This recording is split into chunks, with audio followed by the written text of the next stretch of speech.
तुम्ही म्हणजे इतर वेगवेगळ्या ठिकाणी गेले आहेत म्हणजे काश्मीरमधला महापुर उत्तराखंडच्या जे प्रचंड एकदा दुर्घटना घडली होती उत्तराखंडला तिकडे तुम्ही कसे पोहोचला होता? उत्तराखंडचा पण सर त्यावेळेला उज्ज्वल नागेशकर देखील व्हाईट आर्मीच्या टीम मध्ये सामील झाले होते, जे गुजरात भूकंपात भेटले.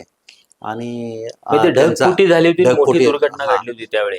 2012ची ढगफुटी झाली आणि मला उज्ज्वल जे म्हणले रोकडे जे मी पुढे जातो टीम घेऊन, मग पाठीमा तुम्ही या. मग आम्ही एक वाटून घेतले काम. सर तुम्ही पुढे जावा, जे काय मटेरियल आहे बाकीचं मी मेडिकल टीम घेऊन येतो. आणि उत्तराखंडचा हा ढगफुटीचा अनुभव इतका इतका हॉरेबल आहे सर. त्या वाटेत जाताना लँडस्लाईड कंटिन्यू होत होते. म्हणजे आम्ही ज्या ज्या ठिकाणी आता उत्तर काशीला आम्हाला पोहोचायचं होतं, पण उत्तर काशीला आम्ही जाऊ शकत नव्हतो, कारण परत तिथं जाताना आमची बस अडकायची. परत ते आर्मीचे लोक यायचं, परत ते रस्ता वाट तयार करायचा, त्याला 1 तास 2 तास जायचे, 4 तास जायचे. तर असा वाट काढत परत ते म्हणजे ठिसूळ जो हिमालय आहे तो, आणि ज्या वेळेला ते हिमालयाला कर्व आहे डोंगरावरनं, जसे आपण जसं डोंगरदऱ्या जातो तो सगळा ढासळायचा असायचा. मग त्यावेळेला तो असा झाला की ढगफुटी मोठा पाऊस पडला आणि त्या पूर्णपणे तो उत्तर काशी पूर्ण वाहून गेला. आणि हा एक पहिलाच एक्सपिरियन्स होता. पण त्या ठिकाणी गेलो ज्या वेळेला आमच्या लक्षात आलं की आपल्याला इथं लोकांची गरज आहे. तिथं लोक काम करत नव्हते.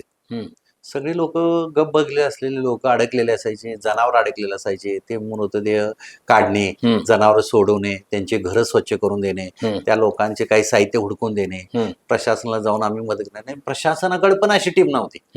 तर आम्हाला वेगवेगळ्या इलाका द्यायचे. आज या इलाकाला द्यायचे, कलेक्टरला भेटले की सांगायचे. आणि विशेष म्हणजे त्या ठिकाणी कलेक्टर वगैरे देखील वाहनं द्यायचे आम्हाला, राहण्याची सोय करायची, जेवण आम्हाला द्यायचे. त्यांना म्हणलं ही टीम आहे. काही मदत डिस्ट्रीब्युटर करणं, कधी त्या ठिकाणी अशा काही रेस्क्यू आहेत.